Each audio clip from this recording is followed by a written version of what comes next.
Good morning बच्चों। आज हम पढ़ेंगे ब्रिटिश राजनीति और प्रशासन में सम्राट की क्या स्थिति है और उसके प्रभाव के बारे में चर्चा करेंगे। ब्रिटिश सम्राट की शक्तियाँ हमने पढ़ी।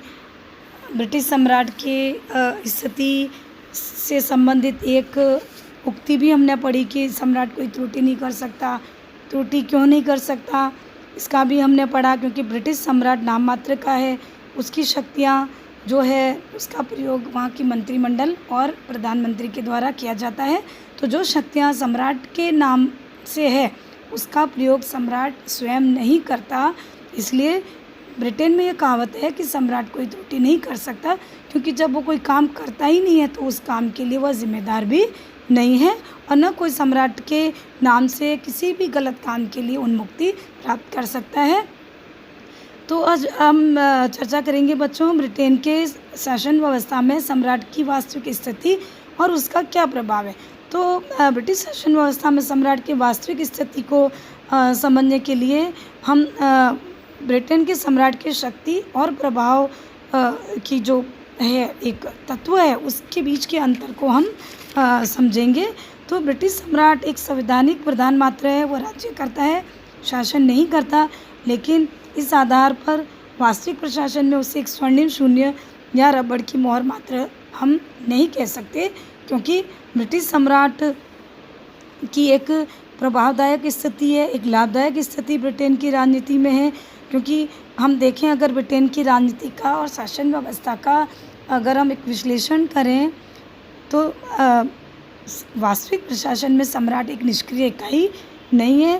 ब्रिटिश राज्य का प्रमुख होने के नाते ब्रिटिश राज्य और जनता के हितों की रक्षा करना ब्रिटिश सम्राट का कर्तव्य माना जाता है और इस कर्तव्य को पूरा करने के लिए सम्राट निरंतर अपनी शक्ति और प्रभाव का प्रयोग करते हैं। सम्राट अपने प्रभाव का प्रयोग कई प्रकार से कर सकते हैं, जिसमें महत्वपूर्ण 3 तरीके से ब्रिटेन का सम्राट अपने प्रभाव का प्रयोग ब्रिटिश शासन और राजनीति में करता है। जैसा कि बेजोहट ने कहा है कि प्रशासन तथा नीति निर्धारण के संबंध में सम्राट को 3 महत्वपूर्ण राजनीतिक शक्तियाँ या अधिकार प्राप्त है। पहला, परामर्श के लिए पूछे जाने का अधिकार, दूसरा, प्रोत्साहित करने का अधिकार और तीसरा, चेतावनी देने का अधिकार। इन अधिकारों का महत्व लिखते हुए बेजोहट यह कहते हैं कि एक बुद्धिमान सम्राट को इनके अतिरिक्त और किन्हीं अधिकारों की आवश्यकता नहीं होती है। कहने का तात्पर्य है कि 3 अधिकार और शक्तियाँ सम्राट की इतनी महत्वपूर्ण है कि एक प्रभावशाली व्यक्तित्व वाला सम्राट अपने इन अधिकारों और शक्तियों का प्रयोग बहुत ही प्रभावपूर्ण तरीके से कर सकता है। तो सम्राट अपने इन अधिकारों के आधार पर वास्तविक प्रशासन को किस सीमा तक प्रभावित कर सकता है, इस संबंध में हम निश्चित रूप से तो कुछ नहीं कह सकते। लेकिन ब्रिटेन की संसदीय शासन प्रणाली में जो परंपरा है वो यह है कि सम्राट और प्रधानमंत्री के बीच की जो मंत्रणा है उसे गुप्त रखा जाता है। लेकिन फिर भी वहाँ के शासन पर सम्राट के जो प्रभाव है वो उसके व्यक्तित्व के ऊपर डिपेंड करता है और उसी आधार पर वह ब्रिटेन की शासन व्यवस्था को प्रभावित करता है।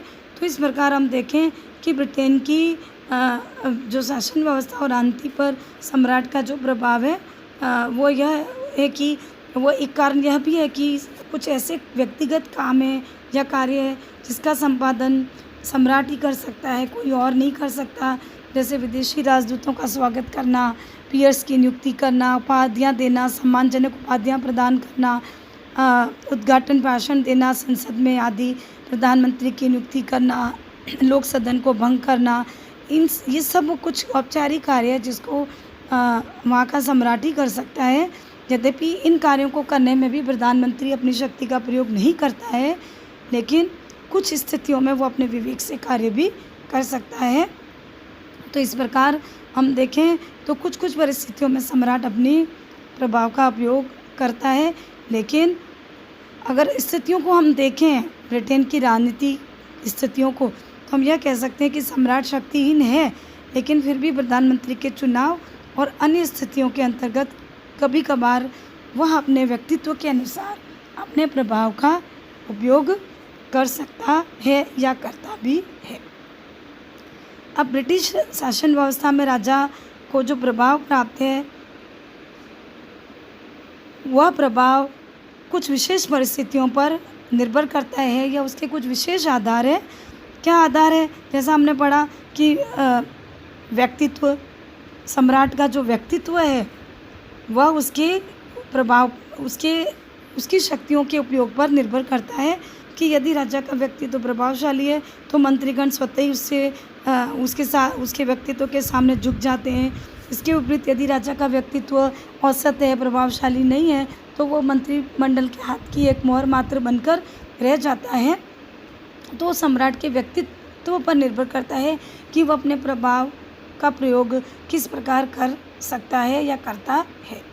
दूसरा, अनुभव। राजा के प्रभाव का दूसरा कारण उसका दीर्घकालीन लंबा अनुभव होता है, क्योंकि राजा आजीवन अध्यक्ष होता है शासन का। और इस पूरे टाइम पीरियड में ब्रिटेन की आंतरिक राजनीति में अनेक मंत्रिमंडल आते हैं जाते हैं, अनेक सरकारें आती है जाती है, अंतर्राष्ट्रीय राजनीति में अनेक उतार चढ़ाव वह देखता है। तो इस दीर्घकालीन अनुभव के आधार पर वह अपने परामर्श से मंत्रिमंडल को प्रभावित कर सकता है। तीसरा, राजनीतिक निष्पक्षता। ब्रिटेन के सम्राट के प्रभाव का एक महत्वपूर्ण आधार उसके राजनीतिक रूप से निष्पक्ष होना है, अर्थात कि वह किसी विशेष राजनीतिक दल से संबंधित नहीं होता है।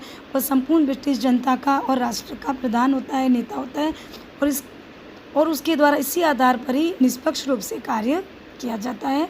मंत्रिमंडल भी सम्राट की राजनीतिक निष्पक्षता से भलीभांति परिचित होते हैं, इसलिए मंत्रिमंडल के द्वारा भी सम्राट के परामर्श को उचित महत्व दिया जाता है। चौथा आधार है संसदीय कार्यप्रणाली या संसदीय शासन की कार्यक्षमता या कार्यप्रणाली।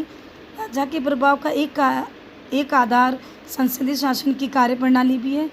चूँकि सम्राट शासन का अध्यक्ष होने के नाते मंत्रिमंडल की समस्त कार्यवाही जो है उसी के नाम से होती है, उसी के पास समस्त पत्र व्यवहार भी आता है। तो राजा अपने कर्मचारी राजा का जो कर्मचारी मंडल एक पूरा होता है, उसमें वह कर्मचारी मंडल राजा को विभिन्न तरह की सूचनाएं, राजनीतिक घटनाओं की सूचनाएं देता है। मंत्रियों के कार्यों की सूचनाएं राजा के पास आती है, राजा का परामर्श मंत्रियों के पास आता है। तो इस प्रकार हम देखें तो संसदीय प्रणाली में प्रधानमंत्री का भी यह कर्तव्य होता है कि वो सम्राट को मंत्रिमंडल के निर्णयों से परिचित कराए या उसकी जानकारी दे। तो ये सब बातें सम्राट को एक ऐसी प्रभावशाली स्थिति प्रदान करती है कि यदि एक सम्राट में क्षमता है, प्रभाव है, तो वो शासन कार्य को प्रभावित कर सकता है। पांचवा महत्व या आधार है पद की महत्ता। सम्राट के प्रभाव का ब्रिटेन की राजनीति में सम्राट के प्रभाव का एक महत्वपूर्ण आधार सम्राट पद का महत्व होना भी है, क्योंकि सम्राट का पद ऐतिहासिक महत्व का है। और वर्तमान समय में भी हम देखें तो ब्रिटेन में सम्राट पद को सर्वोच्च महत्व प्राप्त है। आज भी सम्राट के गुणगान किए जाते हैं।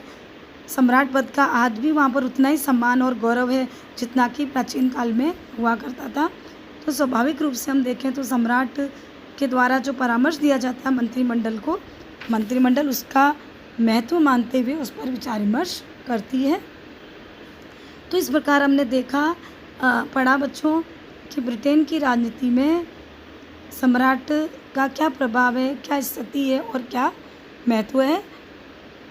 तो अब हम देखते हैं कि ब्रिटेन में राजा का जो पद है उसके बने रहने का क्या औचित्य है या क्या उसकी उपयोगिताएं हैं या उसका क्या महत्व है, या फिर हम यह कह सकते हैं कि आज विश्व में कहीं पर भी राजा पद नहीं है या सम्राट के पद को सम्मान की दृष्टि से या राजतंत्र को सम्मान की दृष्टि से नहीं देखा जाता है। लेकिन ब्रिटेन विश्व में प्रजातंत्र का एक अग्रणी देश भी है, और प्रजातंत्र के इस युग में ब्रिटेन में इतनी प्रजातंत्रीय भावना होने के बावजूद भी वहाँ पर राजा का पद एक राजनीतिक विसंगति कह सकते हैं, लेकिन फिर भी ब्रिटेन में राजपद का आज भी सम्मान और आज भी गौरव है।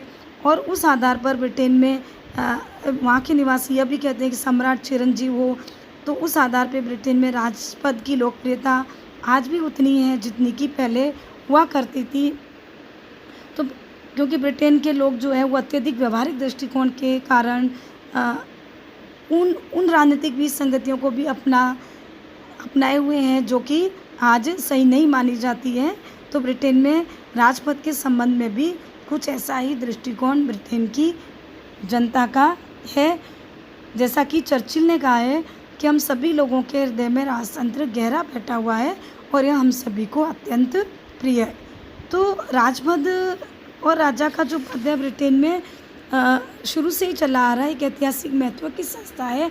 हालांकि आज एक टाइम था जब ब्रिटेन में राजाओं का निरंकुश शासन हुआ करता था, निरंकुश राजतंत्र हुआ करता था, और आज राजतंत्र ने अपने आप को लोकतंत्र के हाथों बेच दिया है।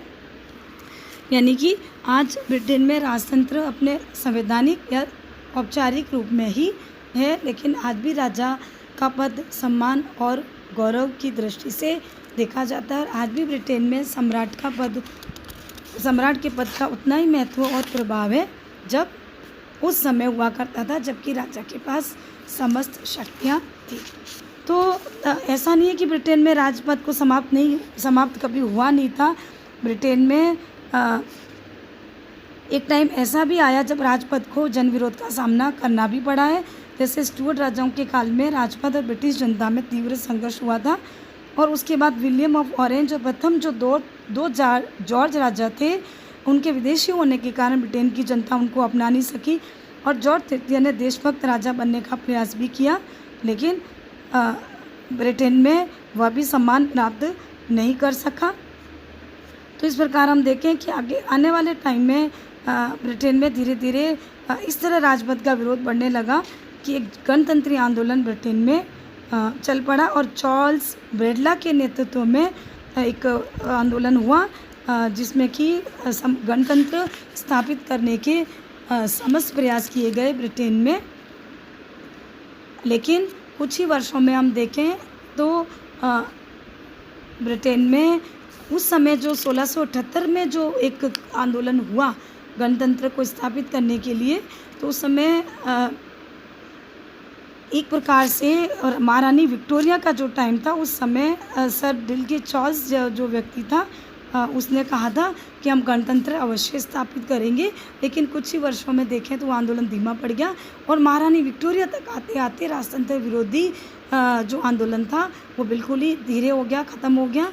तो इस प्रकार हम देखें तो 1878 के बाद ब्रिटेन में गणतंत्रात्मक भावनाएं ब्रिटेन की राजनीति में कभी नहीं देखी गई।